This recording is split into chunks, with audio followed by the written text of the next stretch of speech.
Nibiru.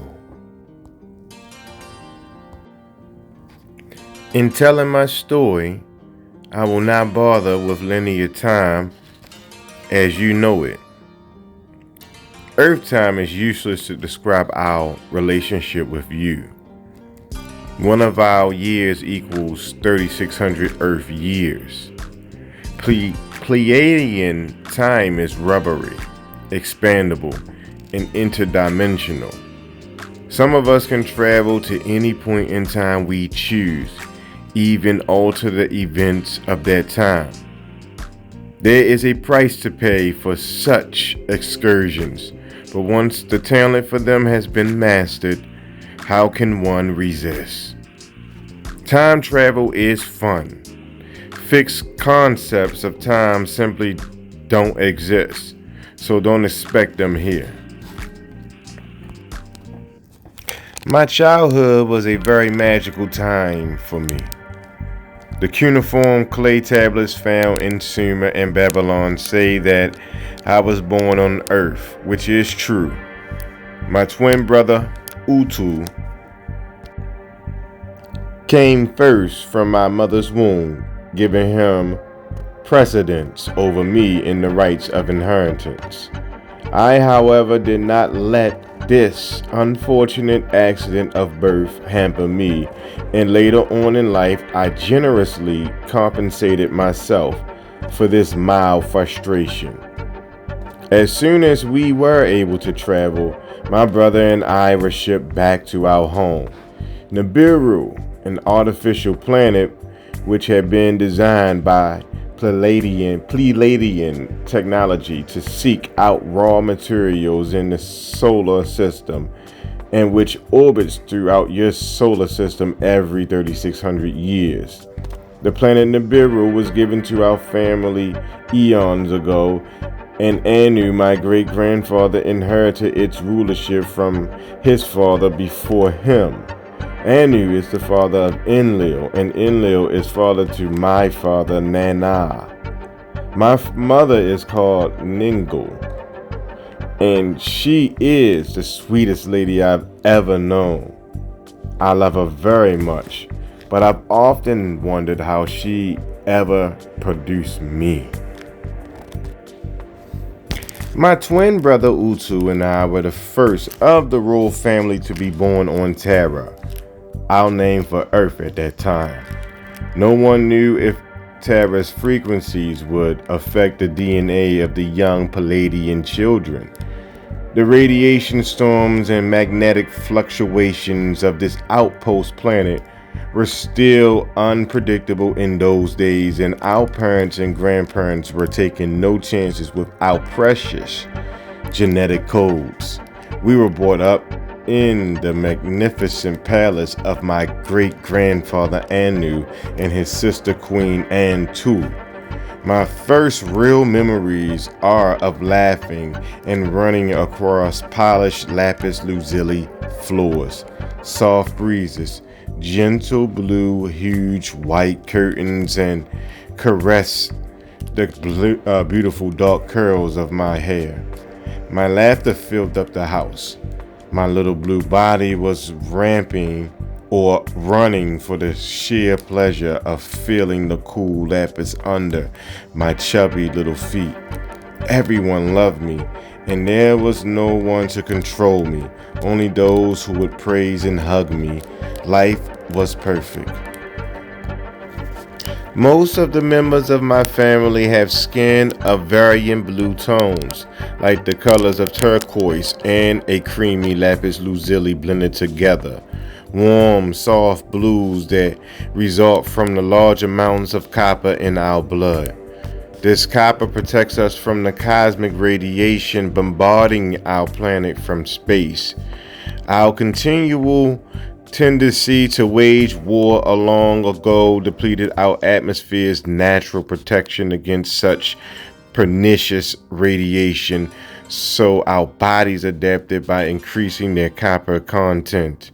We have scattered gold in our stratosphere for eons now to enhance our planet's atmosphere, and we require a constant supply of such gold. which is the primary reason we colonized Terra. Anu and Antu are the heads of my family and the rulers of Nibiru. Although it is our nature to allow everyone to do exactly as he or she pleases, even to an extreme, most everyone in our quarrelsome bunch will eventually do whatever Anu and Antu says. Extreme is a good word to use to describe Anu and Antu. I know they may seem spoiled, indulgent, or excessive, but to me, that was just the way of life, the way we did things. I adored both my grandparents, and they in turn adored me, especially Anu. In fact, my name, Inanna, means beloved of Anu, and that allowed me some important leverage with the rest of the family later on. As a child, I was surrounded everywhere by beauty and love. The palace itself was an endless, open pavilion with no walls. The architect had designed the indoors to be outdoors and vice versa, and because we were protected by the frequency regulators, we did not need walls or glass. There were countless paradisal gardens of every unimaginable design displaying the exotic flowers, plants, birds, and butterflies from all corners of the galaxy. Many of the species would be impossible to describe because they are unknown on Terra. Some of the gardens were only frequencies of light and sound. Our artists on Nibiru are fond of such creations. The favorite gardens of my great-grandmother Antu were made from gold and precious stones, and the flowers often being of rubies and sapphire with gold and silver leaves. We recreated these jewel gardens on Terra to remind us of our home, and in Terra's ancient writings, there are true descriptions of such places. Anu and Antu were very fond of parties. They celebrated anything, an equinox, a comet, the solstices, and of course birthdays. The festivities would go on, usually for weeks, even months. I assumed everyone lived like this. It was my life. Anu, handsome and generous, was always thinking of some marvelous gift for his beloved Antu, some new diadem or flying ship or temple. The palace had to be enormous just to contain the presents he gave her. And to herself, beautiful and loving, emanated joy and sheer pleasure. Arranging feasts was her passion.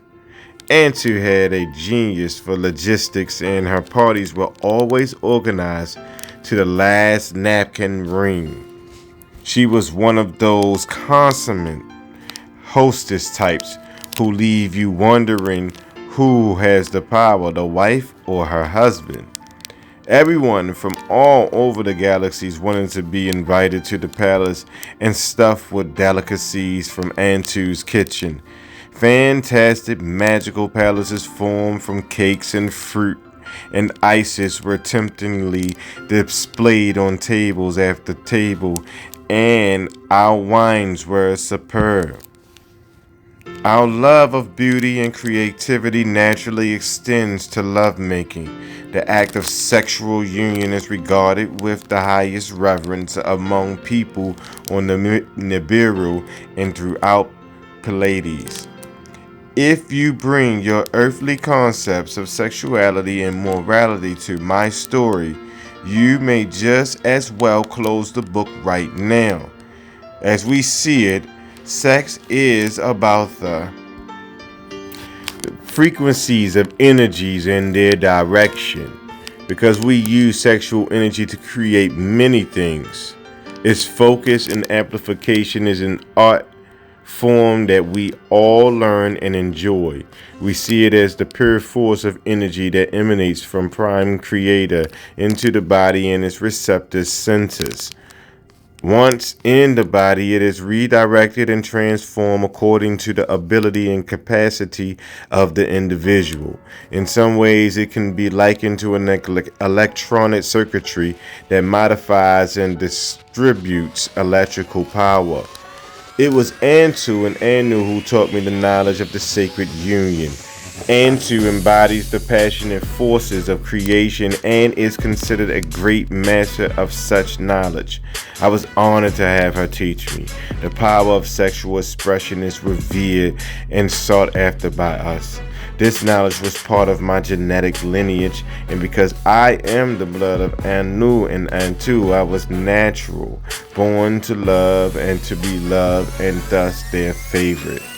In the temples of love on Nibiru, and Anu and Antu chose priests and priestesses for their abilities to receive and transmit the higher frequencies of sacred union. We never saw sexual pleasure as anything less than healing and fun. On a large scale, sexual union is a grand generator of nectar for Prime Creator. The connecting of sex with shame and guilt was perpetuated upon Terra by another member of my family, certainly not by me, in order to enslave the Lulas and keep them in fear. It is a common knowledge on the Nibiru that sexual power is a natural part of existence. My childhood on Nibiru was a paradise and I was adored. As I grew older, my education was left to my grand aunt Nin. Her real name is Ninasag, but I call her my Nin because she tenderly cared for me when I was a little girl. She is like a mother to me, and I love her dearly. Ninaseg is the daughter of Anu, but not of Antu. Anu could have and did have as many mistresses as he chose. We were allowing and expressive, and it was not considered important that Anu enjoyed many other women. What was important to us was the line of succession who would inherit power from Anu. Sibling marriages are common among us in order to assure the first line of succession, and Antu was Anu's sister as well as his wife. I know you're shocked, but I warned you not to bring your morality to my family matters. On the one hand, marrying your sister made it perfectly clear who would take power, and on the other hand, it made a mess. Anu was passionate and had many children by many women, but all these siblings created great rivalries and confusion in our world and later on Terra. Enlil, Anki, and Ninaseg are the three principal children of my great-grandfather Anu. Enlil and Anki, both male, have different mothers, and Ninaseg, born of yet another mother, is the only female. Anu and Antu always indulged me, but my great aunt Nin, by nature disciplined and rigorous, saw that I had a small tendency to let my various impulses get a little out of hand. I naturally never saw this as a problem. Nin was given the thankless task of educating me, and although she was occasionally hard on me, I always knew she loved me deeply. There were many things I depended upon that love. Well, many times that I depended upon that love. All right, and that brings us to an end of chapter 2 of Inanna Returns. Please don't hesitate to like, comment, and subscribe. Your feedback is greatly appreciated. And definitely follow me on IG at